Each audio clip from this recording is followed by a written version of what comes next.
A lifecycle of a service worker is pretty complex. When we update a service worker, a browser doesn't simply run this new code. It has to do some additional stuff like terminate the old worker and install and deactivate the new one. Sometimes it gets confusing and may lead to unexpected results, so we have to understand this process better. There may be many different reasons for updating a service worker. We already tried doing that several times in this course. First time we just made some meaningless change to a service worker file. By this we wanted to make a browser install a service worker anew, otherwise we couldn't fetch new static files.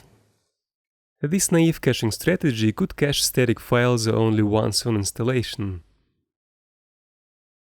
So when the static files were updated, we could re-download them only by running this install handler again. But the browser installs a service worker only once, so we had to pretend that we have a new one. We just introduced a meaningless constant to make this file different. And when the browser performed his usual byte-for-byte comparison, he detected this fictional change and decided to install a new worker. So we had the fresh static files downloaded and put into cache storage because this install handler was executed again. Though the page is still controlled by an old service worker, and it means that network requests are still intercepted by this old one, and refreshing the page doesn't help. There is this skipWaiting button to activate a new worker, but it's for developers. A regular user will have to navigate to this page again to get a new behavior. To navigate means not to refresh, but to go somewhere else or maybe close this tab and then go back to the same URL. A reasonable question would be, why is it so difficult to replace a service worker? It has to do with the situation when a website is open in many tabs or windows. At any point we may have another tab that's controlled by an old service worker, and the browser does its best to prevent different workers from running at the same time, doing some incompatible stuff with the caches.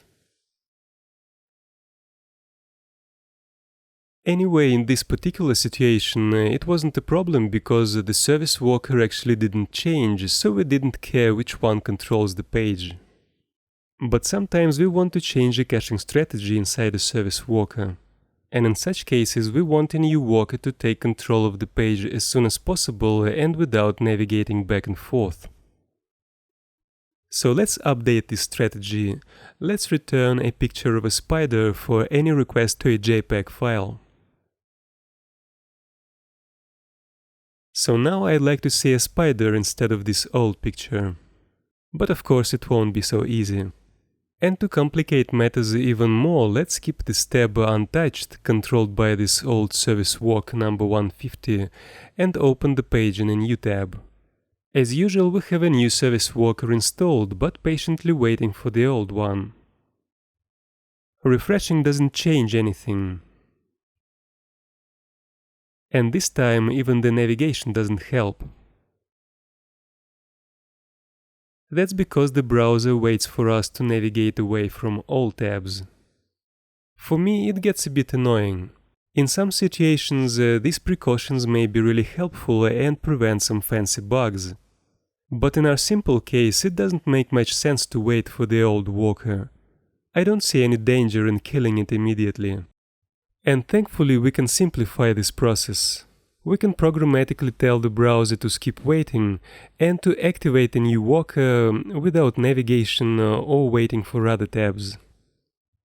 There is a skip waiting command for that, and we can call it from anywhere in a service worker code, but usually we do it inside an install handler. Hit refresh. Number 152 is trying to install, and then it activates without waiting. Cool. There is still no spider, but that's because the image was requested before the new worker took over. So we have to refresh again, and this time the spider is here.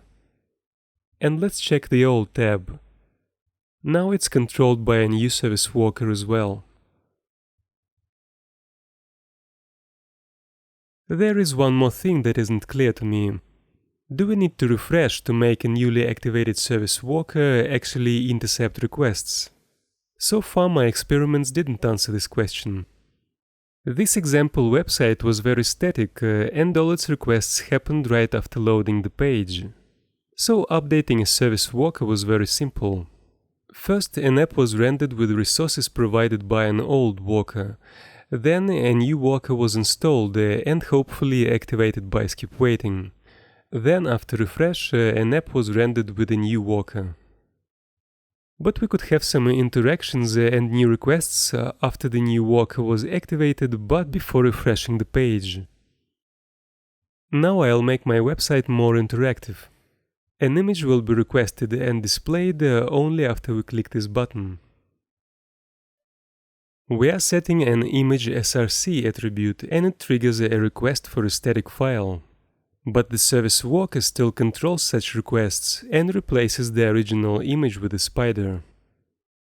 Let's update this strategy and instead of a spider return a mosquito. Refresh. The new worker is activated. Click the button and the mosquito is here. So there is nothing to worry about. A newly activated service worker starts intercepting requests without waiting for refresh. Next, I'd like to talk about migrations. Sometimes we have to reorganize the caches, like add or remove some files from existing cache entries, or maybe split or join these entries. This may be a part of the previous case when we update a caching strategy, but not necessarily. And when we update the caches, there are some good practices that we should follow. I'll talk about that in the next video.